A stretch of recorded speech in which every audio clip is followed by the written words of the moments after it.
कि बीजेपी से जुड़ी हुई और खास तौर पर बिहार बीजेपी से नितिन नवीन को बीजेपी का कार्यकारी अध्यक्ष बनाया गया है।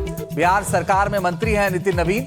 14 जनवरी के बाद अध्यक्ष पद के लिए चुनाव होगा। बीजेपी राष्ट्रीय परिषद की बैठक में नाम पर मुहर लगेगी।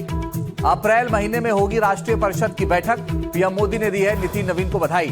कार्यकारी अध्यक्ष बनने पर प्रधानमंत्री नरेंद्र मोदी ने उन्हें बधाई दी है और नितिन नवीन कार्यकारी अध्यक्ष बनाए गए हैं। राष्ट्रीय परिषद की बैठक में मुहर लगी।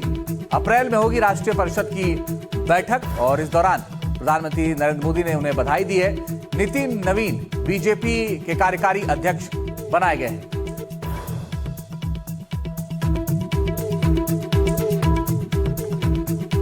और सम्राट चौधरी जो कि बिहार के उप मुख्यमंत्री, उन्होंने क्या कुछ कहा, सुनाते हैं आपको।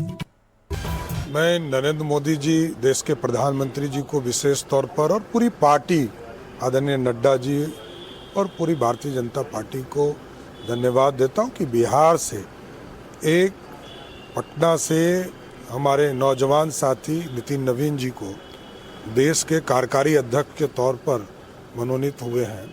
इसके लिए विशेष शुभकामना भी देता हूं नितिन नवीन जी को कि भारतीय जनता पार्टी को जिस ऊंचाई तक आदरणीय प्रधानमंत्री जी के नेतृत्व में और आदरणीय नड्डा जी के नेतृत्व में बढ़ा है, आदरणीय नितिन जी के नेतृत्व में भी बिहार के साथ साथ पूरे देश में भारतीय जनता पार्टी मजबूती के साथ खड़ा होगा। मेरी पूरी शुभकामना है। और अखिलेश शर्मा हमारे सहयोगी ज्यादा जानकारी के लिए इस वक्त सीधे जुड़ रहे हैं। अखिलेश बताइए, नितिन नवीन को कार्यकारी अध्यक्ष बनाया गया है, तो क्या ये नाम फाइनल है आगे के लिए या इसमें भी बदलाव संभव है? बताइए क्या जानकारी। नहीं, बिल्कुल ये नाम फाइनल है और ये तय है कि जेपी नड्डा की जगह लेंगे नितिन नवीन। बीजेपी के सबसे युवा अध्यक्षों में से एक होने जा रहे हैं। सिर्फ 45 वर्ष उनकी उम्र है। मई 1980 में उनका जन्म हुआ था और बीजेपी में इससे पहले कम उम्र के, यानी 50 से कम की अगर हम बात करें तो नितिन गडकरी हो, चाहे अमित शाह हो, ये रहे, लेकिन 45 वर्ष की उम्र में ही अध्यक्ष बनने जा रहे हैं। ये बहुत बड़ा कदम उनके लिए माना जाएगा, उनके राजनीतिक करियर के लिए। हालांकि वो राजनीति में नए नहीं है। 5वीं बार वो एमएलए चुन करके आए हैं बांकीपुर विधानसभा से, जो कि पटना पश्चिम के जमाने में सीट कही जाती थी। उनके पिताजी भी इस सीट का प्रतिनिधित्व कई लंबे समय तक कर चुके हैं। तो राजनीति में नए नहीं है, अनुभवी हैं। संगठन का भी उनको अनुभव है क्योंकि छत्तीसगढ़ के प्रभारी रहे हैं, मणिपुर के भी प्रभारी वो रहे हैं। तो ऐसे में उनको जिम्मेदारी संगठन की पता है, संगठन में काम कैसे होता है। भारतीय जनता युवा मोर्चा के भी राष्ट्रीय सचिव वो रह चुके हैं। तो इसलिए संगठन हो चाहे सरकार हो, दोनों का ही उनको अच्छा खासा अनुभव है। लेकिन उम्र उनकी कम है, युवा है, और इसलिए एक बड़ा संदेश बीजेपी ने दिया है। एक बड़ा संदेश ये भी है कि बीजेपी ने अपने नए राष्ट्रीय अध्यक्ष के चुनाव में जाति समीकरणों की परवाह नहीं की है, क्योंकि वो कायस्थ समाज से आते हैं जिसकी संख्या बिहार में कोई बहुत अधिक नहीं है।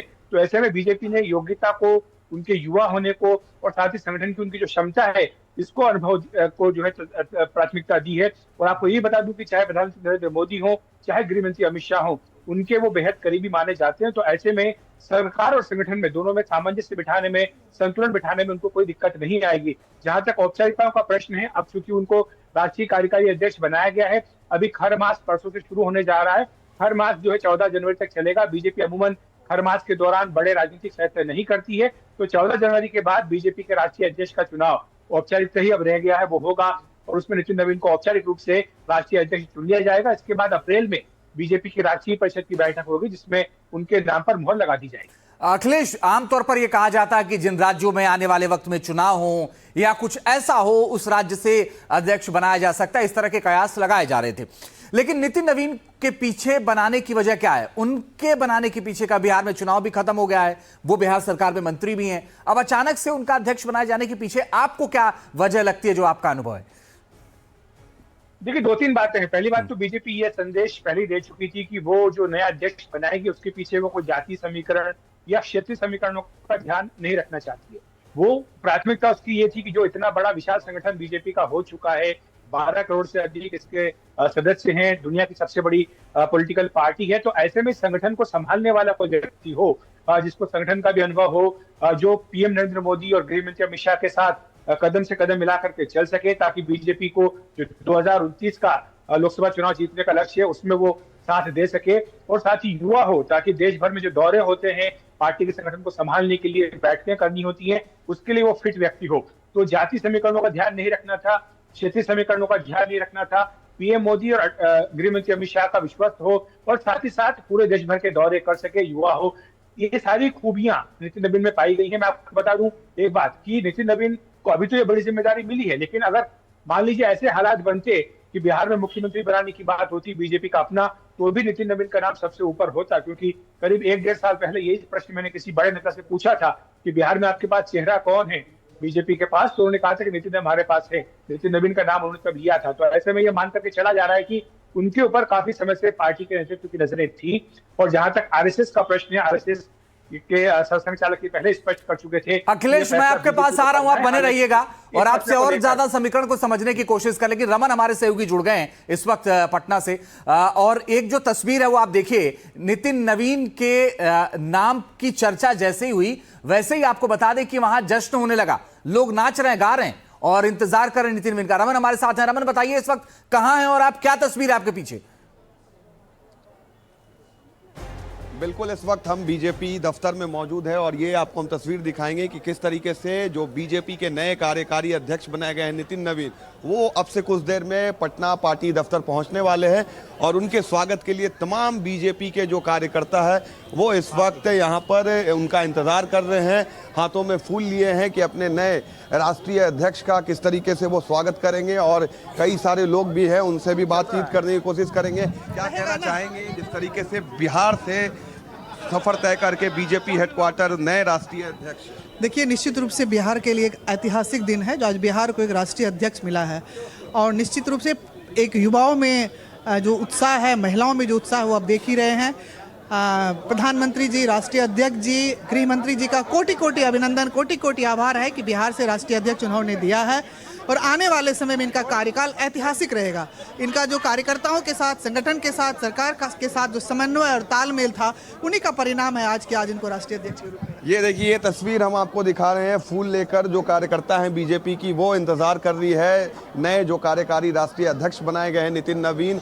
5 बार से लगातार बांकीपुर से विधायक है, संगठन में उनका काफ़ी बड़ा महत्व है, छत्तीसगढ़ के प्रभारी वो हैं और साथ ही साथ बिहार के सरकार में पिछले 5 सालों से ज़्यादा से वो कई बार कई अलग अलग विभागों में मंत्री बनाए गए हैं। भारतीय जनता पार्टी युवा मोर्चा के वो अध्यक्ष रह चुके हैं और यही वजह है कि इतनी कम उम्र में दुनिया की सबसे बड़ी पार्टी भारतीय जनता पार्टी के राष्ट्रीय कार्यकारी अध्यक्ष नितिन नवीन बनाए गए हैं। और ये तस्वीर हम आपको भारतीय जनता पार्टी पटना के कार्यालय से दिखा रहे हैं कि किस तरीके से जश्न का माहौल है और नए राष्ट्रीय कार्यकारी अध्यक्ष नितिन नवीन का इंतजार हो रहा है पार्टी कार्यालय में, क्योंकि बड़ी जिम्मेदारी दी गई है उनको। और ये बिहार सरकार के मंत्री मंगल पांडे भी आ चुके हैं। सर, बड़ी जिम्मेदारी बिहार के नेता को राष्ट्रीय कार्यकारी अध्यक्ष, ये बहुत खुशी का पल है हम सब बिहार के कार्यकर्ताओं के लिए और इसके लिए केंद्रीय नेतृत्व का, प्रधानमंत्री जी का, राष्ट्रीय अध्यक्ष जी का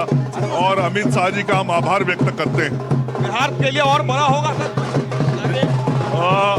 पहली बार बिहार के किसी कार्यकर्ता को राष्ट्रीय कार्यकारी अध्यक्ष के रूप में काम करने की जिम्मेवारी और दायित्व तो केंद्रीय नेतृत्व ने दी है। निश्चित रूप से ये बहुत, और मुझे बहुत प्रसन्नता हो रही है कि जिस कार्यकर्ता के साथ इतने लंबे समय से हम सब लोग काम करते रहे, आज उस कार्यकर्ता को राष्ट्रीय कार्यकारी अध्यक्ष के रूप में जिम्मेवारी मिली और उनके नेतृत्व में अब हम सब लोग मिलकर काम को आगे बढ़ाएंगे। ये है बीजेपी के बिहार के मंत्री मंगल पांडे और बंगाल के प्रभारी भी है। इन्होंने बताया है कि किस तरीके से बिहार को इतनी बड़ी जिम्मेदारी मिली है और बिहार के नेता नितिन नवीन, जो कि बिहार सरकार में मंत्री है, 5 बार से विधायक है, वो नए कार्यकारी अध्यक्ष बनाए गए। तो बिहार में एक तरह से जो है एक नई जोश आएगी पार्टी के यूनिट में, संगठन में, क्योंकि संगठन की बहुत बड़ी भूमिका नितिन नवीन की है। युवा समय से वो भारतीय जनता पार्टी के युवा मोर्चा से भी जुड़े हुए हैं, साथ ही साथ वो बिहार में कई सारे विभागों के मंत्री पद अभी वर्तमान में संभाल रहे। तो एक तरह से बीजेपी को मजबूत करने की कोशिश है और पार्टी ऑफिस में जश्न की तस्वीर आपको दिख भी रही है।